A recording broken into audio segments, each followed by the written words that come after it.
Okay, Vanessa Goldine here. This is the extended conversation I wanted to have about intentions and what they are and what they aren't, and how to work with an intention, especially an intention statement.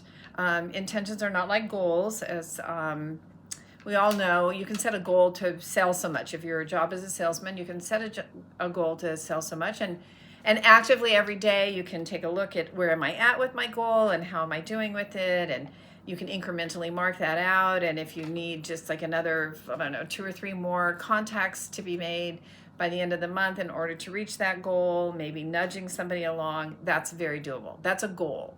There are places in our life where we may want to set goals. I'm really shitty at setting goals. I just put it that way. I'm not goal oriented. I'm not a goal oriented person. But I'm really good at intentions. I'm really good at manifesting things in my life. And so I wanted to take some time just to clarify a little bit about what is an intention, and what is the difference between goals and all the logistics of that. So I have my little notes here, and I'm going to talk about that. So again, with the goals, another example of setting a goal is setting a goal to lose weight. Pretty much everybody can universally say, man, that didn't work so much. As soon as you set a goal to lose weight, you seem to start just doing everything to gain weight. So weight is better created as an intention, which is a result of the way that you live your life and your lifestyle, rather than something you're incrementally working at. Some people who are very controlled can do that. Not all of us are that way. So a little clarification about intention. An intention is a desire that comes from your heart. And so in order to really have an intention come to life, one has to get it down into their heart. So the beginning process of an intention, or forming an intention, is to create the intention. And that is a process. It is not like you just sit down and you write something and that becomes your intention. It is crafting. You are word crafting when you're writing an intention. So you want to take your time with it. Don't be in a rush. This is a journey that we're going to be on always, all the time that we exist. So there's no reason to be in a hurry anywhere that we go. So take your time with it. Write out some thoughts about what you think and sit with it for a while until you begin to sort of refine, because an intention is a very serious thing. You want to make sure when you get this intention finally formed, it is about where you want to go, because you could end up with somewhere where you did not plan. This brings me to the second point. The universe, God, the creative force of energy, whatever you want to call it, is neutral. It doesn't care if you lose weight or not. It doesn't care if you sell the most. It doesn't care if you fulfill the dreams of your heart, whatever those are. But if you have dreams in your heart that you want to fulfill, it cares about that. If you believe that that is what you want, and you feel that you're entitled to achieving it, and you can see it as something that you could receive, you could see it filling your life full of love and joy, the universe wants to give you that. You could have an evil intention. And trust me, there are forces within the world that will support an evil intention, and that can happen too. So you have to be careful about intentions. They are very powerful. They will come to fruition in due course of time. It's important to refine it. I already mentioned that. After you've gotten through that initial process of creating your intention, forming it up, and refining it, you want to take a break from it for a while. Just step back from it and let your mind begin to speak to you, either at night when you're dreaming, consciously it'll bubble up into your conscious mind. Is there anything I want to revise about this intention before I put the full force of my chi, the focus of my energy, into this intention? Once you've done that and you've revisited it, and you've refined it, and you've got it exactly where you feel like it needs to be, write it out, preferably with your hand, preferably with a pencil. Write it out on paper. Pencil represents the wood element. That's connected to the mind. The mind is the imaginer of all the things that we have in our heart that we think, oh, I'd like this to happen. I can tell you 1,000 stories about intentions, and maybe that'll be another video. After you write it out, put it away. Put it in a drawer. pin it up on the wall, do whatever you want with it, but just put it away for a while. You've spent a lot of energy focusing on it, and now it's time to let it settle into the cosmic ethers. Tuck it away. Forget it. And then begin to start to notice what might be happening in your life. Now, I'm not saying there isn't a place for repeating your intention or rereading it to yourself. There absolutely is. But I want to debunk a few myths about intentions. They do not come true the more you say them in a day. That is just not the way that it works. You could say that intention a million zillion times.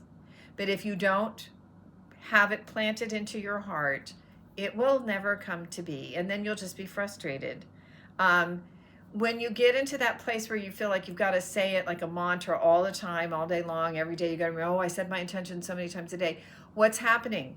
What's happening when you're doing that? You're working at it. That means that you believe that somehow you are creating this. That's not true. I know. Everybody's going, what? Of course I am. I am the creator of my own destiny. No, you're not. Let that sit for a minute. You are not the creator of your own destiny. You are a dreamer.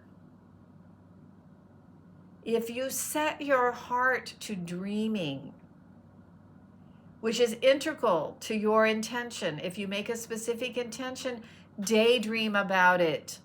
Imagine it happening. In this way, you are partnering with this amazing, magnificent field of chi that surrounds us everywhere we go. And that energy goes, oh, there's a dreamer over there. Let's go there.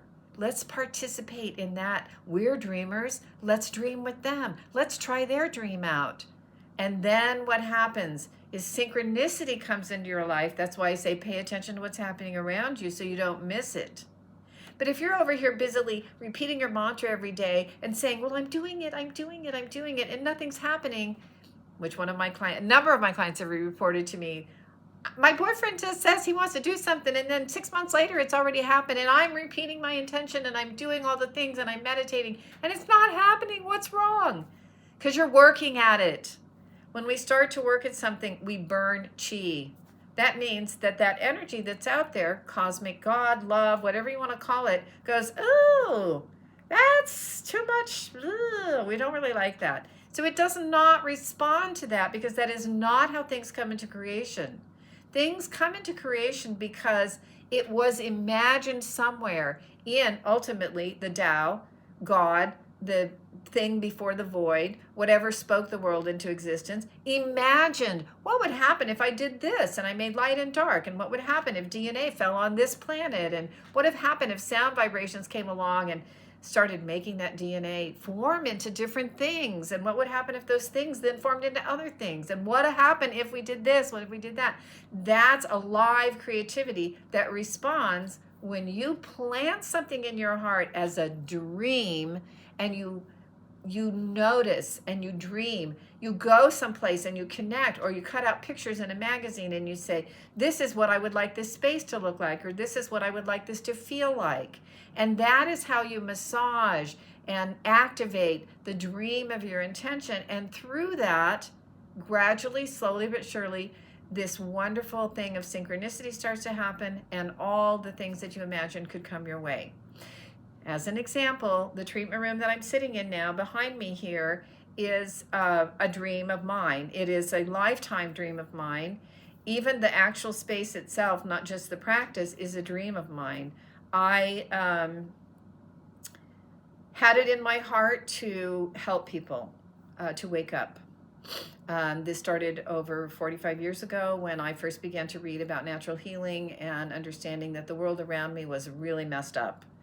and I lived my life in a different way, and I conducted myself, and I grew, and I dreamed, and I kept this, and I held this in my heart all these years. I can remember saying I would just love to have a place that was like a retreat place where people could get off their life and they could just enjoy being and learn how just to be, and then learn how to walk in the life in a dream state and receive the blessings that they're looking for. Wouldn't it be wonderful if that could happen? I would love that. That would be something that I would just love that.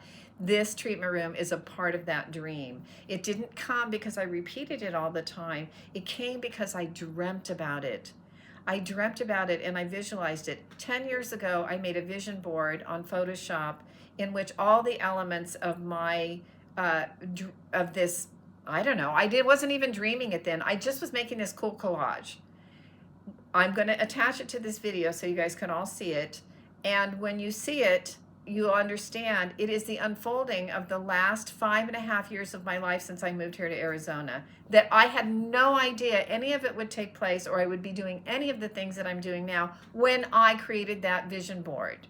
Like an intention statement, it was part of my dream. It wasn't consciously. I did not consciously say, this is where I want to be. I just made this cool collage. And now here's where my life is at.